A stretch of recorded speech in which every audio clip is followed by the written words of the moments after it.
Good morning, नमस्कार, आदाब, सत श्री अकाल दोस्तों। ये है आपका अपना प्रिय डॉक्टर आदि कश्यप, मुंबई से मानुस आपके लिए लेकर आया आपका मनपसंद प्रोग्राम पॉजिटिव कर्मा। दोस्तों, आज की कहानी जिसका शीर्षक है अच्छे कर्म, यह कैमरून नाम के देश की कहानी है। मुझे उम्मीद है कि आपको यह कहानी पसंद आएगी। शुरुआत करता हूं इस कहानी की कुछ इस प्रकार। डोआला कैमरून के एक छोटे से इलाके में रहने वाला जोसेफ अपने परिवार का इकलौता कमाने वाला था। उसकी पत्नी अमीना और 2 छोटे बच्चे उसके जीवन की सबसे बड़ी ताकत थे। जोसेफ हर सुबह लकड़ी का पुराना ठेला लेकर बाजार जाता। कमाई बहुत कम थी, लेकिन उसके चेहरे पर कभी शिकायत नहीं होती।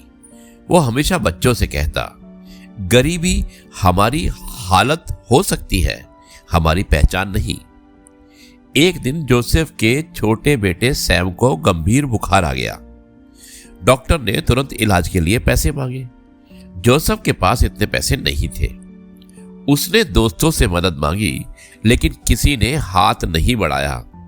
रात को घर लौटते समय उसे सड़क किनारे एक पुराना बैग मिला।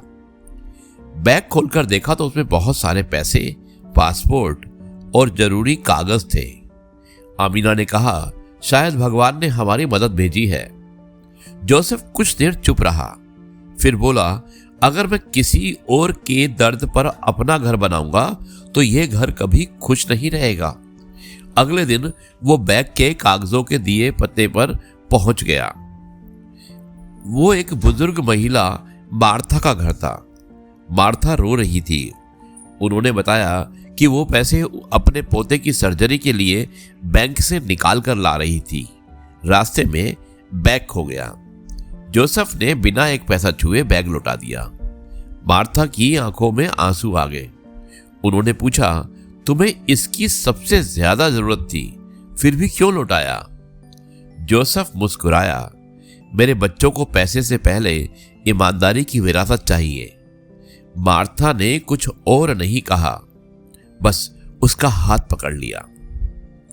2 दिन बाद जोसेफ के घर के बाहर एक गाड़ी आकर रुकी। मार्था अपने बेटे के साथ आई थी, जो शहर की एक बड़ी लॉजिस्टिक कंपनी का मालिक था। उन्होंने कहा, जो इंसान भूखा रहकर भी ईमानदार रहे वही सबसे अमीर है। आज से तुम हमारे वेयर हाउस के मैनेजर हो। जोसेफ की आंखों में आंसू आ गए। उसके बेटे का इलाज भी उसी दिन शुरू हो गया। कुछ महीनों बाद जोसेफ ने अपनी बस्ती के गरीब बच्चों के लिए एक छोटी शाम की पाठशाला शुरू की। वो हर बच्चे से एक ही बात कहता कि जिंदगी तुम्हें मुश्किल रास्ते दे सकती है, लेकिन सही रास्ता चुनना हमेशा तुम्हारे हाथ में होता है। सालों बाद जब सैम बड़ा होकर डॉक्टर बना तो उसने अपने अस्पताल के बाहर एक बोर्ड लगवाया, ये अस्पताल उस ईमानदारी की कमाई से बना है जो एक गरीब पिता ने कभी बेचे नहीं। दोस्तों, अच्छे कर्म तुरंत फल नहीं देते, लेकिन सही समय पर वही जीवन बदल देते हैं। जो दिल से सही करता है, किस्मत उसके रास्ते खुद बना देती है। यही मैसेज था आज की इस कहानी का। मुझे उम्मीद है कि आपको कैमरून की ये कहानी अवश्य पसंद आई होगी। अब मैं इस कार्यक्रम को यहीं पर समाप्त करता हूं और कल आपसे फिर से मुलाकात करूंगा कुछ नई बातों के साथ।